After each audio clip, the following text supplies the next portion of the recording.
Welcome back to the wonderful Aurora 4X. I've done it again. I've recorded a couple of episodes with my microphone turned off. It's not the first time, and I'm hoping it's the last time.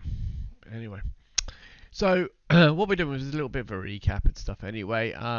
So it's future me looking at past me doing this and seeing how we get on. What I'm doing is I'm reclassifying some of these soul systems so I can work out whether I want to put people on it, um, um, people with minds on it, um, automated minds, or orbitally mining it. Because we're going to get an orbital miner soon. That's the plan anyway. So basically, one is your home planet, capital planet, if you like. Two is people on it. I think four is automated mines, and five is mine it from above. So we shall see. We're just going through some of them. It's basically, if there's lots of material on there, then it'll be automated mines. If there's limited materials but high availability, then we're going to do it with an orbital miner, because in theory it will mine out pretty quick. So you don't want to go through the hassle of moving all your mines to the planet, then all of a sudden, boom, it's all gone, and then moving them all back again. People on the planet would be first of all, would have to be easily terraformed or not too much infrastructure to get decent levels of peopleage on there. And then obviously the rest falls into whether it's got lots of material for an automated mine, because once you put the automated mine on and leave it there for ages and ages and ages, there's no point having a ship with engines and all that lot. It's easier to put like 50 automated mines on there than one ship, two ships maybe. Do it. So we're going to go through them all and reclassify them depending on what has got there on there, and it's not the most interesting process, and you're probably glad I forgot to put the microphone on, because I'm going to skip the rest of it from here. Next item on the agenda is building a terraforming ship. Looks like the Birmingham class is already one that has been done from a previous episode. Just checking whether, we are actually retooling somewhere for the Birmingham class, ready to start terraforming some of the planets in the solar system that we've got to get it ready for actual people. The terraform will have 4 modules on it, so hopefully with maybe some advancements in terraforming tech, we'll actually be able to terraform some of these planets. I think after that we are looking, what's we got? Free commercial. Right, that's going to take 20 until 28. That's a couple of years. Well, basically a year. I think, just over a year, just to retool and then build one. But yeah, we'll get onto it. Next thing, what we're going to build now. Let's have a look.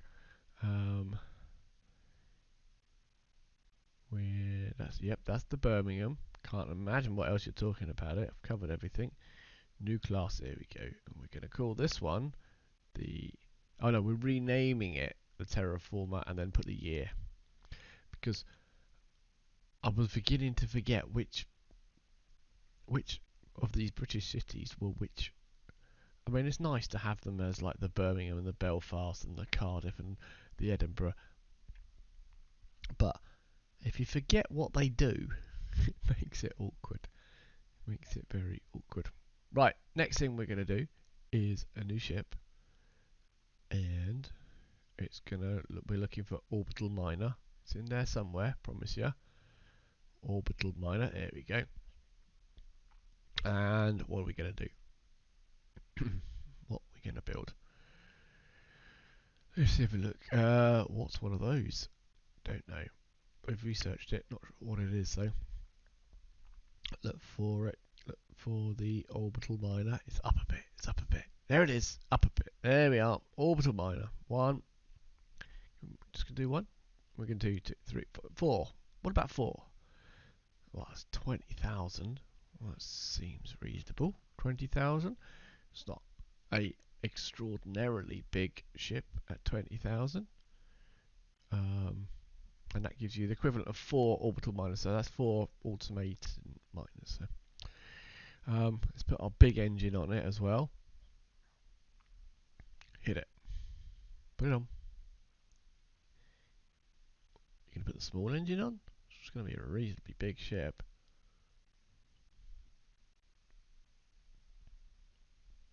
What else need? Fuel storage. Yeah, maybe a 1 tick extra. Alright. 4 ticks extra. Okay, 4 fuel. I mean, it's got to get a fair distance, I suppose. I think we put the small engine on there.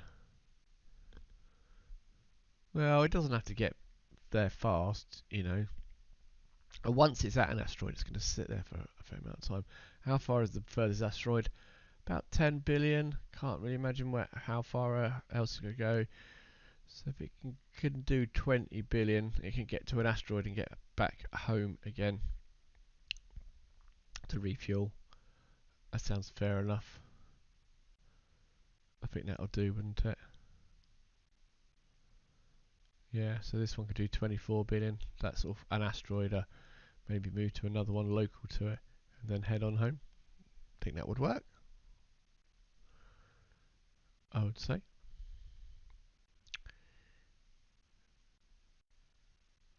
What are you going to do now? Rename the class. Good idea. Rename it. Orbital Miner by any chance? Orbital Miner. There you go. And the year of 27. Excellent. So we know when it was built. So if we then supersede it, we know how old the old one was. And then we can or know how old the design is. Helps us to realise whether there's going to be new tech available for it. And that is the orbital miner. I think that is done. 22,228 tons. Let's have a look. What shipyard can take that? 22,000. Well, that bottom one there, the Edinburgh class. The Edinburgh class. What does the Edinburgh class do? I hear myself cry. Edinburgh class is just our person liner thing. Well, once we've got people going, people kind of go themselves.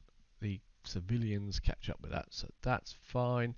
Retool it for the orbital miner, April 28, and go.